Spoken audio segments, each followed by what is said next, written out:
Et avec nous, comme chaque samedi matin, Sylvie Le Calvez du magazine Village pour nous parler d'initiatives rurales et toujours intéressantes. Bonjour Sylvie. Bonjour Francis.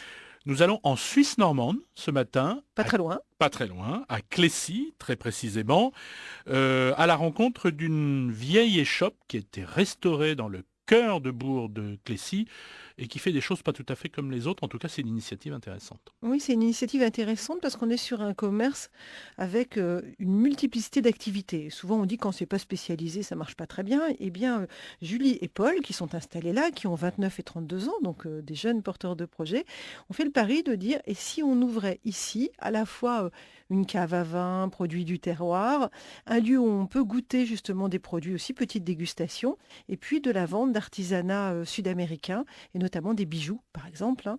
Et donc, c'est cette espèce de fusée à 3 étages de commerce complètement atypique qui fait qu'effectivement, ça fonctionne parce que quand on vient, eh bien, on ramène un petit cadeau, en même temps on boit un coup, en même temps on dit: «Oh, c'est sympa ce bijou pour l'anniversaire de ma cousine», et on gonfle le panier moyen et le commerce Alors, fonctionne. ils ont restauré cette vieille bâtisse et puis c'est une reconversion pour les deux. Oui, alors c'est une reconversion. Julie, elle a notamment bénéficié de l'aide à la reprise de la création d'entreprise. C'est-à-dire qu'elle a passé toutes ses allocations au chômage au service de la création de cette activité. Ils ont eu un coup de cœur pour cette maison en plein cœur du bourg qu'ils ont admirablement restaurée. Donc c'est une vraie valeur ajoutée pour le bourg, hein, donc c'est quand même pas rien. Et puis ça fait un produit de plus pour à la fois les touristes qui viennent, 70% de leur clientèle, et puis bien sûr pour les locaux qui sont contents d'avoir vu cette vieille échoppe rénovée et qui peuvent venir aussi chercher des produits à offrir. Alors ça, c'est les clés de la réussite. Les retombées locales, bon, ils ont créé leur emploi. Maintenant, qu'est-ce qui va se passer pour eux?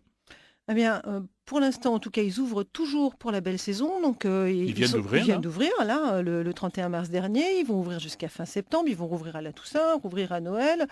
Donc, ça fonctionne vraiment, vraiment bien. Mais ils ont une petite fille qui a 2 ans et ils se disent, on va peut-être pas faire ça toute notre vie parce que quand ils sont ouverts tout le temps, même si c'est 6 mois l'année.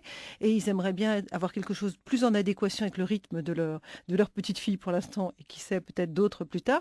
Et ils cherchent à trouver pour la fin de saison peut-être un repreneur qui serait prêt à tenter le challenge et il les formerait, il l'accompagnerait pendant un certain temps parce que l'intérêt, c'est qu'il y a très très très peu d'intermédiaires et qu'ils ont une gestion des stocks hyper rigoureuse. Le goût du terroir, et d'ailleurs, c'est un article à retrouver dans le magazine Village numéro 123, et c'est à Clécy, en Suisse normande. Merci Sylvie Le Calvez, à la semaine prochaine. À la semaine prochaine, Francis.